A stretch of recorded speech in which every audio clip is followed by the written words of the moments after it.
Hi everyone, I'm Sir Nicola.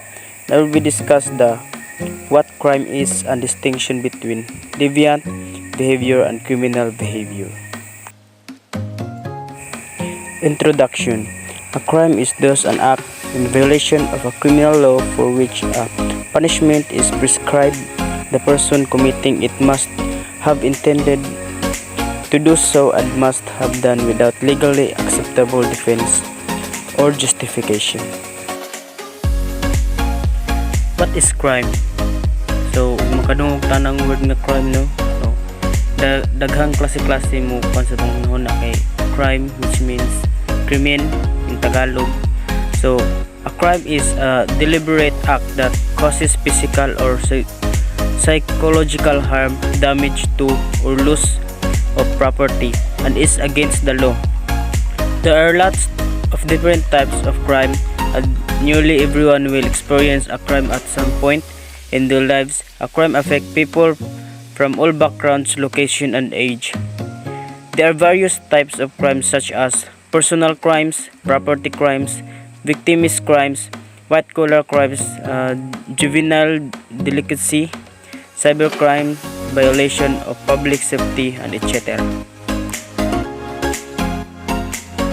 So, in the commission of a crime, four stages are involved. Stage of crime. So first is intention. So intention is criminal intent is defined as the resolve or determination with which a person acts to commit a crime. So there are four types of intent. The first is purposely. Number two is knowingly. 3. Recklessly and negligently. Next is groundwork. So muna ikaduha, ang katulo is preliminary crimes. So these crimes that are committed in planning to or before committing a crime. And next is conclusion crime. So muna sila ang four stage or involved stage of crime. So this is example of crimes. So daghan ni siya. Wapun na ako nabutang uban diri, pero mo ni siya ang mga kuan kaning common example of crime. So first is murder, rape, robbery, theft, burglary, childhood abuse, antisocial behavior, domestic abuse, sexual harassment, terrorism, cybercrime, crime, fraud, and etc. The definition of crime varies from one country to another. However, there are certain acts which are considered in a crime in all the countries of the world. So mo po ni sila ang causes of crime. So the causes of crime are complex: poverty, parental neglect, self-esteem, alcohol, age, drug abuse can be connected to why people break the law. So first is social causes: family disorganization, upbringing of the person, defective education, drinking and drug uses, and etc. So daghan pag na siya sa social causes. Sa economic causes is poverty, unemployment, industrialization, and urbanization. Sa biological causes, age, gender, body type. Sa psychological causes is intellectual weakness, mental disease, characteristic of personality, and emotional instability. And the next is elements of crime.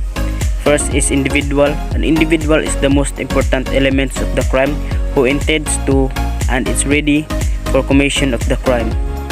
Number 2, mens rea. Mens rea, it refers to guilty mind. Criminal intent is present in every time. And number 3 is actus reus.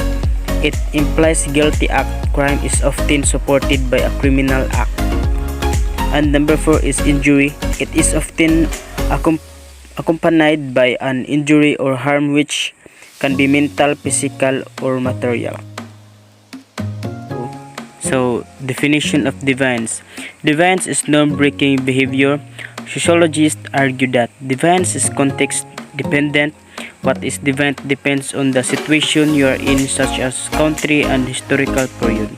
Deviance refers to rule-breaking behavior of some kind which fails to conform to the norms and expectation of a particular society or social deviance is closely related to concept of crime, which is law-breaking behavior. Criminal behavior is usually deviant, but not all deviant behavior is criminal. So dili tanan deviant behavior kay criminal. The concept of deviance is more difficult to define than crime. So no, ang deviance is lisod siya i-define kaysa sa criminal. Deviance includes both criminal and non-criminal acts, but it is quite difficult to pin down that members of any society or groups actually regard as deviant behavior. Downes and Rock 2007 suggests that ambiguity is a key feature of rule breaking, as people are frequently unsure whether a particular episode is truly deviant or what deviance is. Their judgment will depend on the context in which occurs, who the person is, what they know about them, and what their motives might be. So dito na ta sa difference between deviance and crimes. Deviance is behavior that violates social norms and arouses negative social reaction.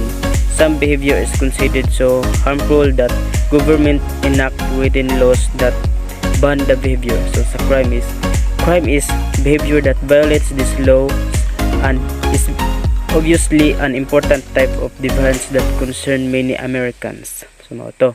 The fact that both deviance and crimes arouse negative social reaction remind us that every society needs to ensure that its members generally obey social norms in daily interaction. Deviance is a behavior that violates norms and rules of society, and crime is a type of deviant behavior that violates the formal criminal law. So mao to siya ang difference nila between sa deviance and crime. So mao to.